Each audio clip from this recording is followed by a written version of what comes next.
Meus irmãos, durante esse mês, eu separei um tema para expor aqui em nosso culto,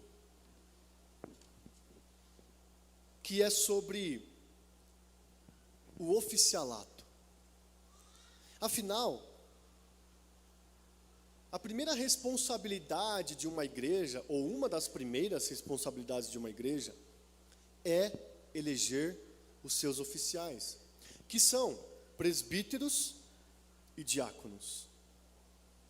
Esses homens que serão eleitos pela igreja, assim como foi em Atos 6, assim como podemos ver em Atos 14, no Concílio de Jerusalém, assim como Paulo escreveu a Timóteo e Tito, esses homens vão nos liderar, vão nos conduzir, terão a responsabilidade de nos ensinar a palavra, de administrar os recursos, de fazer a vontade de Deus, sendo o primeiro entre todos nós. Portanto, durante esse mês, eu entendi que deveria ensinar a toda a igreja aquilo que pude ensinar aos homens que passaram por um curso, a fim de serem capacitados para, se forem indicados, votados e eleitos, possam exercer o presbiterato e o diaconato. Então eu estou trazendo aos irmãos duas aulas, duas exposições daquelas 8 palestras que eu dei àqueles irmãos, por entender que esses temas especificamente são importantes para o conhecimento de toda a igreja.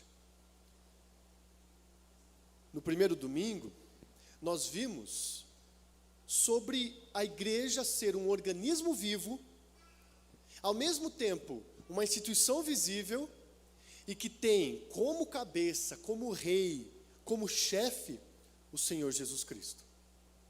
Sendo assim, um presbítero, um diácono, ele não é indicado, votado e eleito por simplesmente ter habilidades técnicas, mas sim por podermos ver nele um caráter espiritual, maduro, aperfeiçoado, formado e conformado à imagem de Cristo.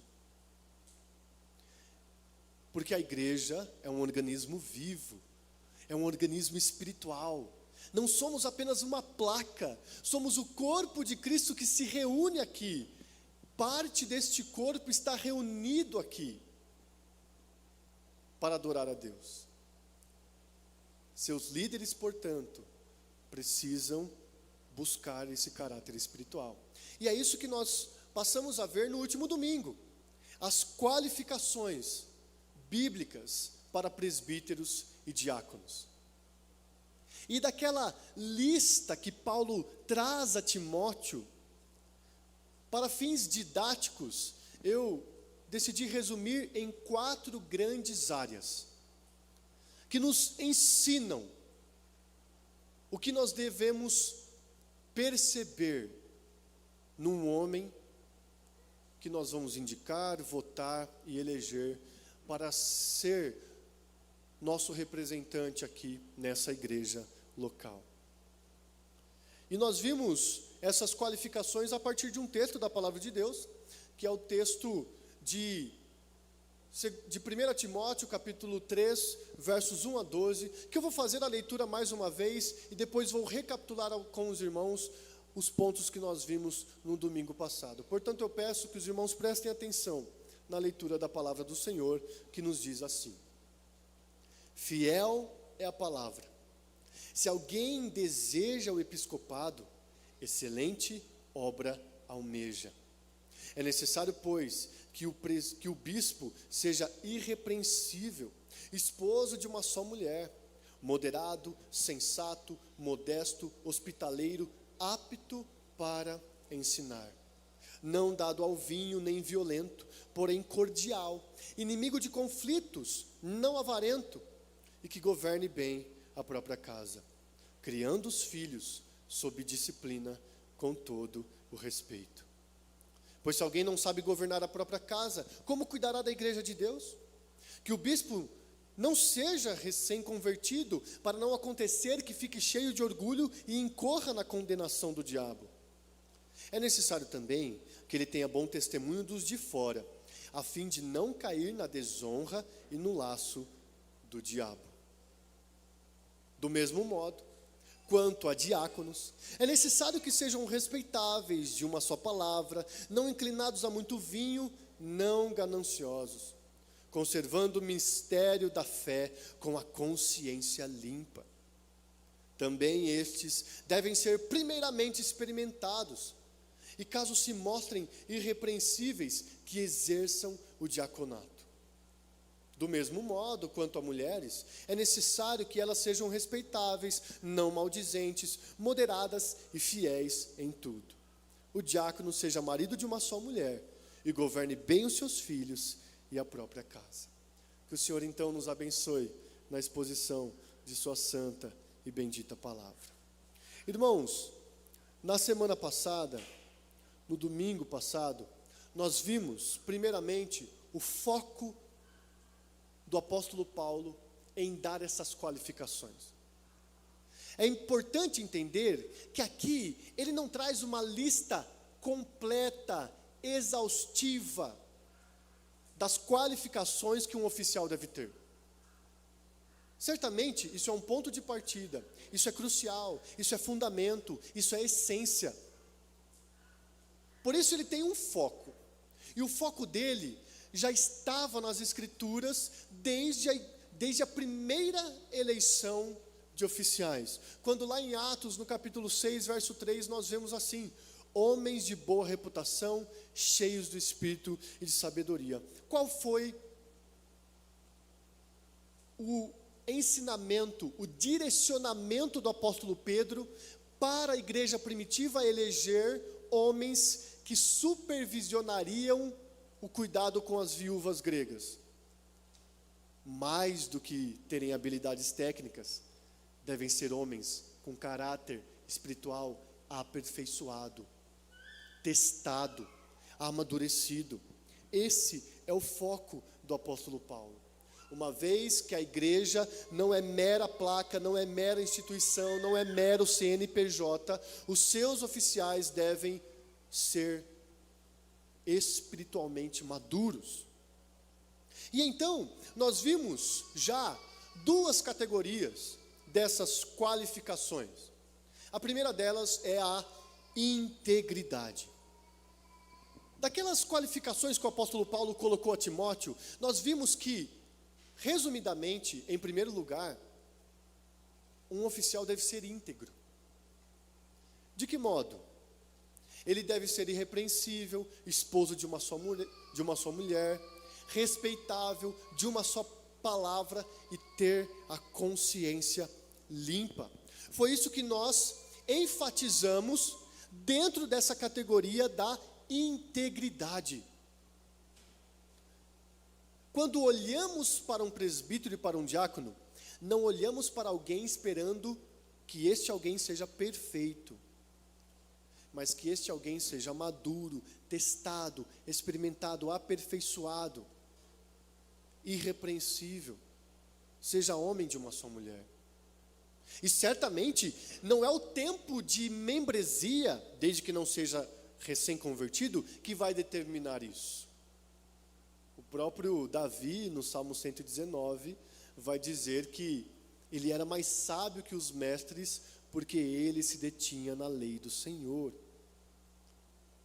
Mas é claro que a jornada cristã de alguém piedoso, zeloso, leitor assíduo da palavra, faz esse alguém ser aperfeiçoado, ser amadurecido e poder atingir a integridade. Uma segunda característica que nós vimos foi a do domínio próprio. Neste ponto, nós vimos algumas virtudes. Nós vimos que o oficial deve ser moderado, sensato, modesto, não dado ao vinho, não inclinado a muito vinho. O resumo disso é: ele não se entrega, ele vigia, para que ele não seja tentado, ou para que ele não ceda à tentação do mundo, da carne e do diabo. Ele não brinca com o pecado, ele não brinca com os seus pensamentos, com suas falas, com suas ações, com as coisas que são potencialmente viciantes. Ele foge disso, ele tem medo disso, ele teme o Senhor, ele vai para longe disso, assim como José correu da esposa de Potifar. Ele não ousou ficar naquele quarto como alguém que teria capacidade de resistir a uma tentação, no meio daquele furacão, no meio daquele momento intenso de tentação que ele poderia sofrer. O oficial, o presbítero, o diácono, este homem deve ser, portanto, alguém que vigia e tem domínio próprio. Disso, meus irmãos, nós vimos que nós devemos perceber em nosso meio homens que fazem frequentemente um exame de consciência, buscam santificação, tratam o pecado com seriedade. Antes de liderarem, eles são líderes de si mesmos, exercitam a autodisciplina para com seu corpo, com sua mente, com seu espírito. São homens que combatem suas próprias vulnerabilidades. Quando nós vimos, portanto, sobre integridade e domínio próprio, foi isso que aprendemos. E hoje, eu quero trazer aos irmãos mais duas categorias de virtudes que nós devemos perceber em alguém para que nos lidere aqui. Mas além disso, nós teremos outros 2 pontos bônus hoje. Veremos o perigo de eleger alguém que é imaturo, e eu tenho um recado também para aquelas que serão esposas de oficiais aqui em nossa igreja. Mas então, vejamos a próxima qualificação que o apóstolo Paulo traz. Ele fala sobre gentileza.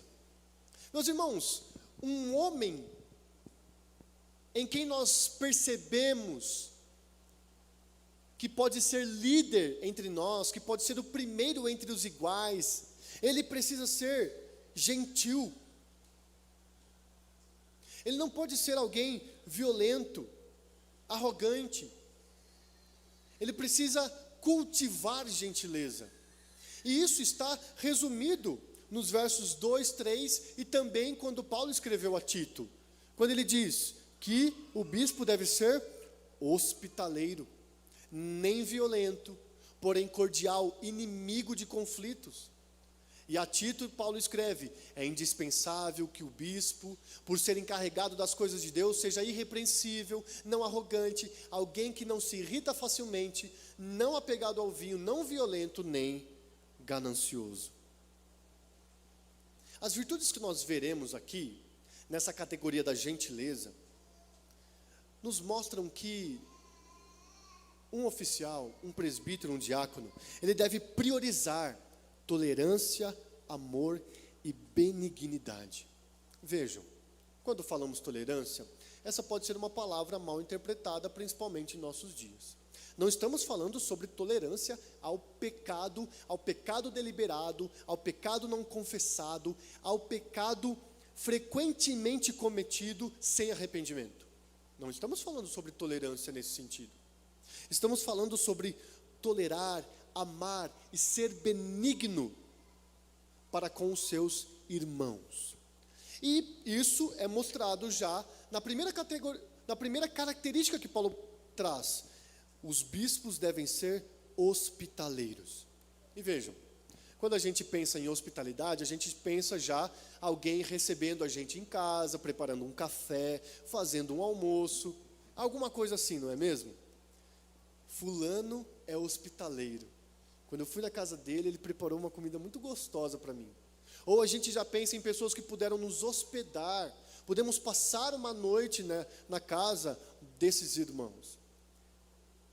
Ok, hospitalidade inclui isso. mas não é somente isso. O termo indica alguém que é amigo do estrangeiro, alguém que ama pessoas desconhecidas e diferentes. Meus irmãos, nós somos diferentes aqui. Nós não temos os mesmos gostos musicais e tá tudo bem, desde que as músicas que nós ouvimos não sejam lascivas, não promovam coisas que a palavra de Deus condena. Tá tudo bem. Nós fomos educados em cidades, em épocas, por pais diferentes. Portanto, nós lidamos com as situações de forma diferente. Somos muito diferentes, meus irmãos. Assim como uma mão é diferente do pé, que a orelha nada tem que ver com o nariz, na estética. Somos diferentes. Lidamos com a vida diária de forma diferente. Mas aquele que é hospitaleiro, ele é amigo do diferente. Ele não fica criando picuinha com coisas que são secundárias, que não são leis nas Escrituras. Ele hospeda essas pessoas, recebe essas pessoas, acolhe essas pessoas. Isso é uma demonstração de um caráter piedoso, uma expressão concreta de um amor cristão. É alguém com o coração aberto, amável, sacrificial. Ele se sacrifica para lidar com alguém que é totalmente diferente dele. Algumas diferenças entre nós, às vezes, nos irritam, não é verdade? Os cônjuges que o digam. E sempre tem aquela brincadeira na internet. Quando um casal se une, um gosta de descansar antes de fazer as coisas da casa, e outro gosta de fazer as coisas da casa antes de descansar. E geralmente essas duas pessoas se casam. E aí começa a dar briga. Aqui não é muito diferente. Mas a verdade é que nós renunciamos a nós mesmos, nos sacrificamos, suportamos e abrimos nosso coração para hospedar, para acolher. Isso é amor ao próximo. E o oficial deve ter isso. Mas além disso, ele não pode ser violento. E quando a gente pensa em violência, a gente pode pensar em pessoas que partem para a briga, são ávidas em agredir fisicamente alguém. Mas o termo não se resume a isso. A não violência está intimamente ligada à gentileza, porque ela envolve ser amável, humilde, justo e gracioso. Por que eu não serei agressivo, verbal e fisicamente? Porque eu nutro no meu coração um amor até pelos meus inimigos. Afinal, eu fui amado quando era inimigo de Deus. Eu deixo de agredir verbal e fisicamente quando eu me coloco no meu lugar. E sou humilde em vez de me achar superior aos demais. E eu sigo o que o apóstolo Paulo escreve aos Filipenses: cada um enxergue o outro como superior a si mesmo, e não o contrário. A humildade nos impede de sermos violentos. A justiça também.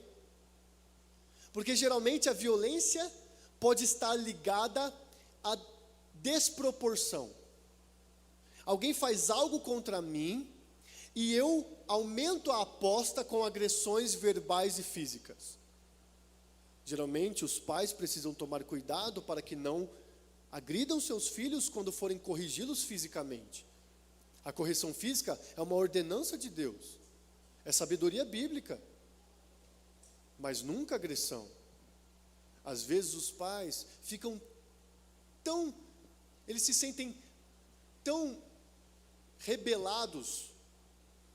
É como se os filhos estivessem sendo tão rebeldes contra eles, que eles acabam corrigindo desproporcionalmente. Mas quando nós somos justos, quando buscamos entender as situações, quando buscamos na palavra de Deus, nós não somos violentos, somos firmes na medida certa. Alguém não violento é alguém que tem uma postura de submissão à vontade de Deus e tem uma alta consideração pelos outros. Essa pessoa não vai ser impetuosa, pecaminosamente, orgulhosa, dada à ira. Vai ser capaz de controlar suas paixões. E vejam como essas exposições servem não somente para os homens que serão indicados, votados e eleitos aqui em nosso meio, mas para todos nós. Afinal, os líderes aqui em nosso meio são os primeiros entre os iguais. Eles não são superiores, mas eles são os primeiros a dar exemplo de coisas que todo crente deve fazer. Mas além de não ser violento, ele deve ser cordial.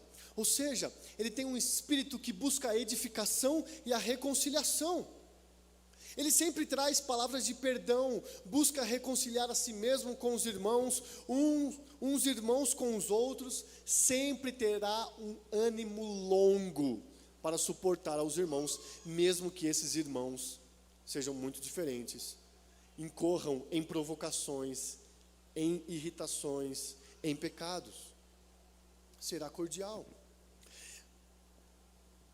Paulo diz que o bispo deve ser inimigo de conflitos, ou seja, ele busca ativamente a paz, ele evita comportamento que gera discórdia.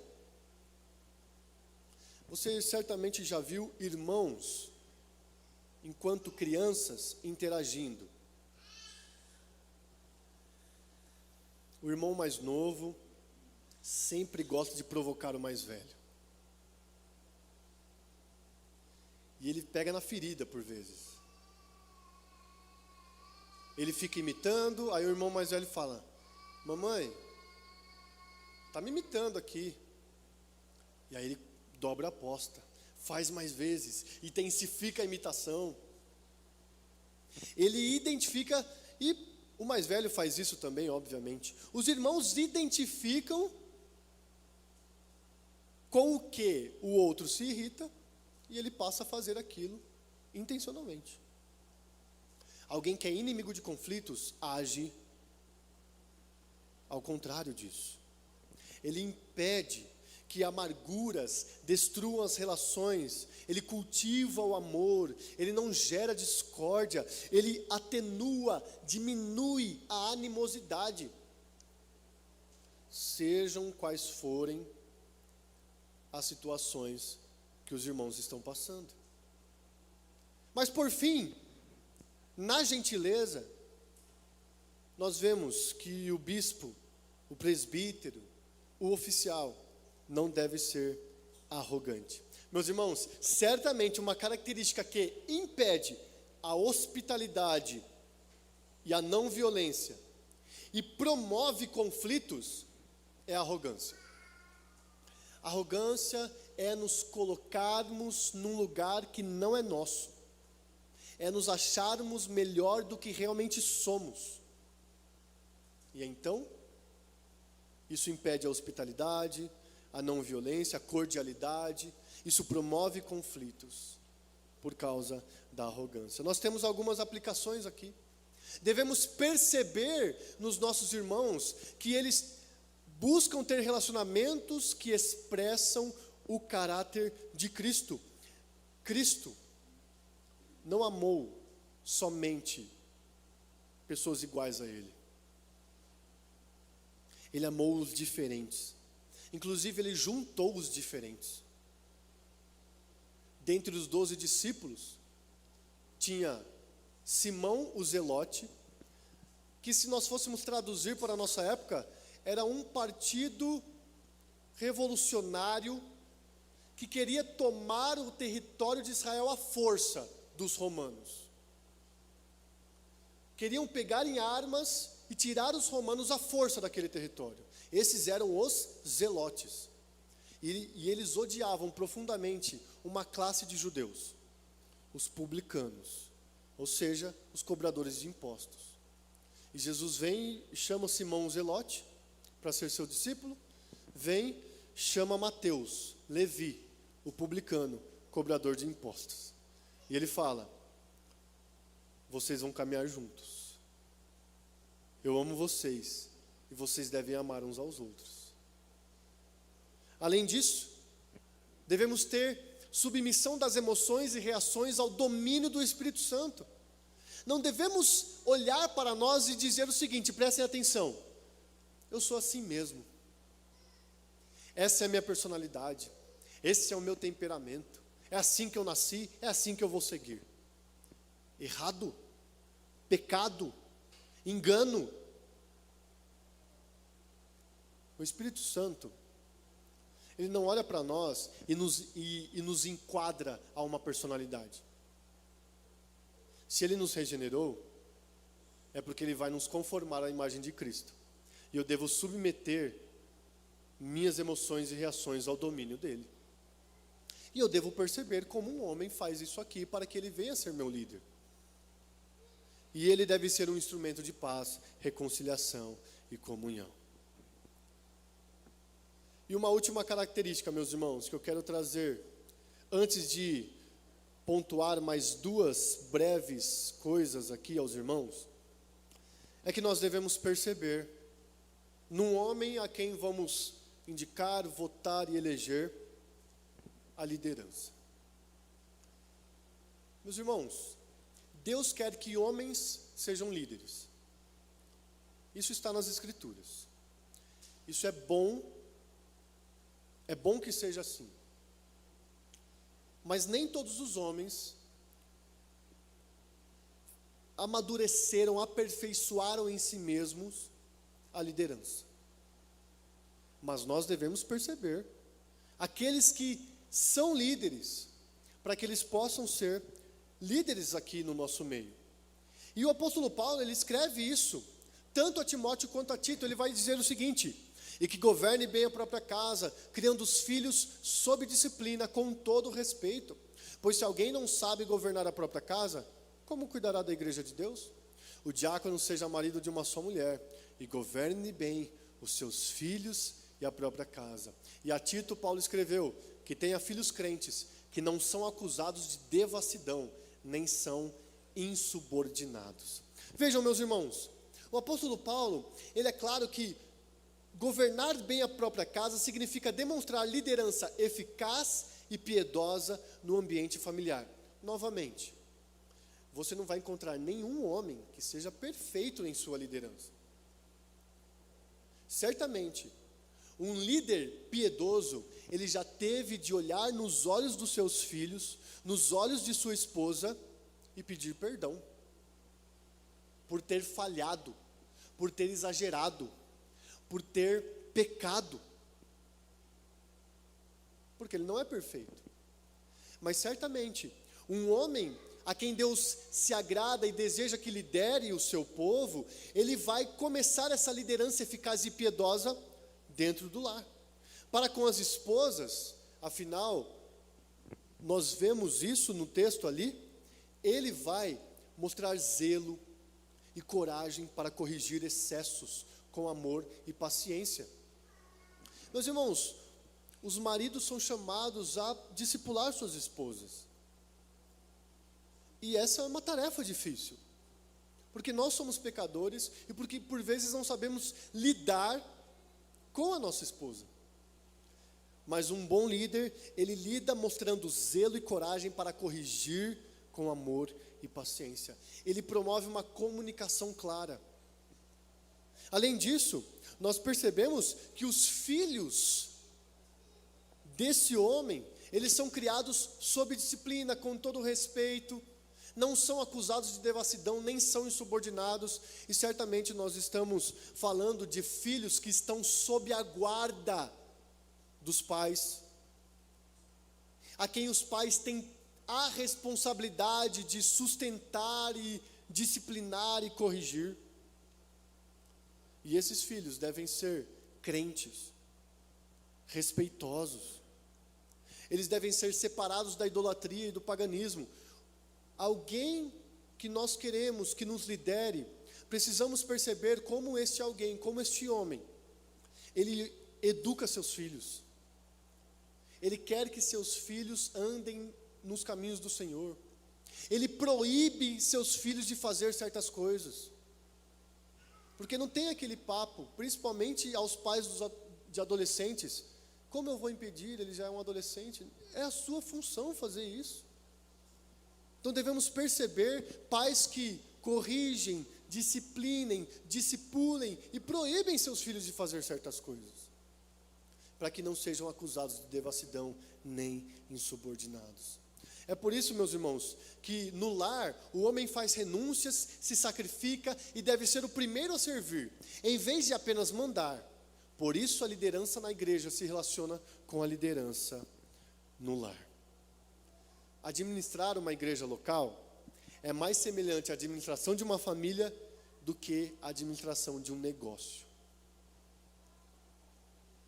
Por isso, no conselho dessa igreja, nós teremos o compromisso de falarmos mais sobre as pessoas, sobre os crentes, sobre os membros, do que sobre a planilha financeira. Porque nós entendemos a importância disso. Mas ainda, meus irmãos, eu gostaria de falar com vocês sobre 2 breves pontos. O primeiro deles é o perigo de eleger homens imaturos. E eu lembro, imaturidade nem sempre tem relação com idade. Vou repetir, imaturidade nem sempre tem relação com idade. E o apóstolo Paulo, ele escreveu que o bispo não seja recém-convertido para não acontecer que fique cheio de orgulho e incorra na condenação do diabo. Também, estes devem ser primeiramente experimentados, e caso se mostrem irrepreensíveis, que exerçam o diaconato. O apóstolo Paulo, ele portanto entende o seguinte: as igrejas que escolhem oficiais por popularidade, amizade ou corporativismo, e não por piedade, vão sofrer as consequências.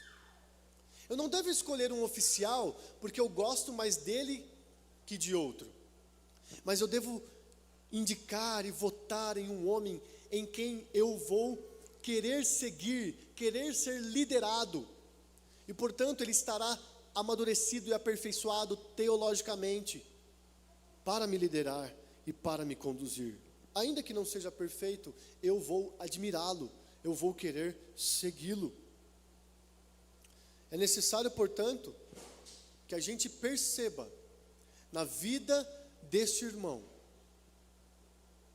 que ele frequentemente busca a maturidade, a experiência, ser cheio do Espírito Santo, ser cheio de sabedoria.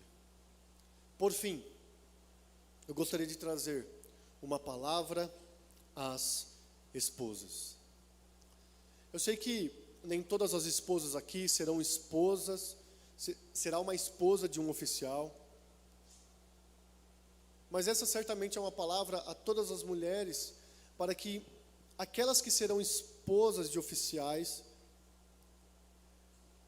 se consagrem ao Senhor nesse ministério, e aquelas que não serão, que intercedam e se envolvam na amizade e na oração para com as nossas irmãs. Mas eu quero dizer o seguinte: primeira coisa, minhas irmãs, Deus se agrada dos homens que desejam e executam bem o oficialato. Paulo disse: se alguém deseja o episcopado, excelente obra almeja. E os que desempenharem bem o diaconato, alcançarão para si mesmos uma posição de honra e muita ousadia na fé em Cristo Jesus. Ou seja, não encare como um fardo o seu marido ser presbítero ou diácono, porque terá de separar mais tempo para demandas da igreja. Encare como o desejo de um homem de servir a Deus, de se consagrar a Deus, de desejar liderar o povo de Deus com zelo diante do Senhor, e ore por ele nisso, para que ele execute bem. Honre-o, respeite-o nisso, quando ele ser um oficial, quando ele for um oficial. Não lide com isso como se fosse uma demanda, um trabalho. Além disso, aos homens que Deus levanta como oficiais, ele também dá uma exortação a cada esposa. Prestem atenção então, minhas irmãs. Do mesmo modo quanto a mulheres, é necessário que elas sejam respeitáveis, não maldizentes, moderadas e fiéis em tudo. Esse texto, no meio de quando Paulo está falando sobre o oficialato, não significa que mulheres podem ser eleitas como diaconisas ou presbíteras. Significa que as mulheres daqueles que forem eleitos como presbíteros e diáconos, que elas se consagrem a Deus. Que elas deixem qualquer tentação de fofoca, de ostentação. Deixem de querer se aparecer. Sirvam. Sejam discretas. Seja nas palavras, nas vestimentas, nas ações, em tudo. É necessário que as mulheres assim sejam respeitáveis, porque então as mulheres da igreja poderão respeitá-la também e respeitar seu marido enquanto oficial. Meus irmãos, para concluirmos, o oficialato é um ministério espiritual, por isso seus requisitos são mais ligados ao caráter do que a habilidades. Durante essa semana, eu desafio você a orar com fervor por aquilo que nós faremos no próximo sábado, que é a eleição de oficiais. Peça para que Deus esclareça a nossa mente, abra nosso coração, faça-nos perceber os homens que são mais aperfeiçoados no caráter do que tecnicamente, na teoria ou em habilidades. Outra conclusão: o oficial não é perfeito, mas é temente a Deus, de modo que busca incessantemente o favor de Deus, consagrando-se a Ele para viver em constante devoção. Meus irmãos, buscar tais virtudes demonstra um coração ensinável, que luta contra o pecado diariamente e que está sendo conformado à imagem de Cristo. Nós devemos rogar ao nosso Deus para que nos abençoe nessa importantíssima etapa da nossa igreja, e que tudo aquilo que nós queremos perceber num homem que vai nos liderar, nós cultivemos em nós também, seguindo o exemplo de homens piedosos, mas sobretudo fixando os nossos olhos em Cristo Jesus.